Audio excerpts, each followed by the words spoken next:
What's our project for this Holy Week, my love? Fairy garden. Fairy gardens. In order sa Amazon. Fairy garden stuff. Okay. Can I put this ladybug here? I think here, my love, para they're all friends, huh? There you go. Good job. Can I have another ladybug?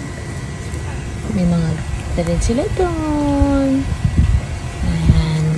Kakabukas na Amazon boxes. Ayan. Mabuti na lang. Nalaktawan yung ugat kong malaki.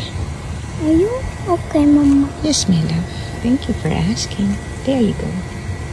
Yes, ladies and gentlemen, ako na lang po ang natirang gumagawa ng fairy garden. Parang ako yung happy. May moss kami. Ayan.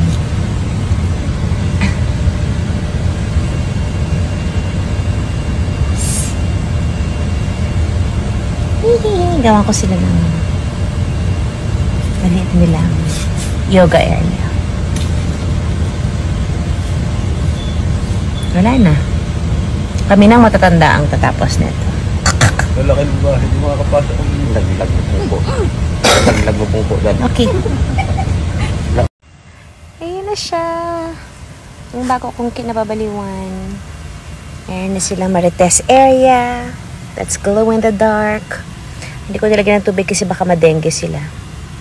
Meron silang little friends. Meron pa silang isang yoga area dito. Wala pa akong yoga mat. Magtatahi pa ako. So, chikahan session. Muna ay baklang natapon. Sorry. Ayan. Ay.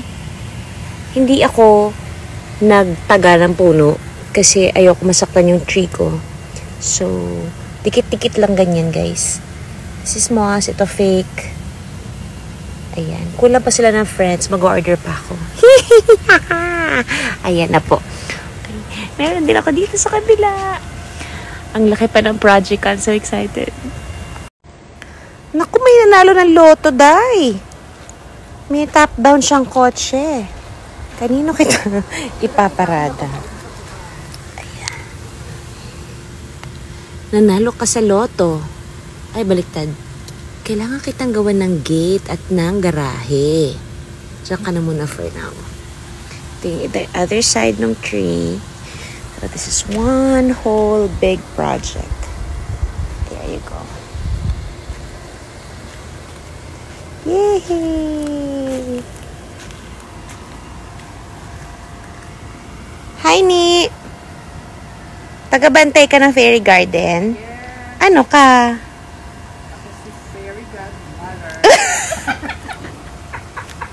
Talaga ba?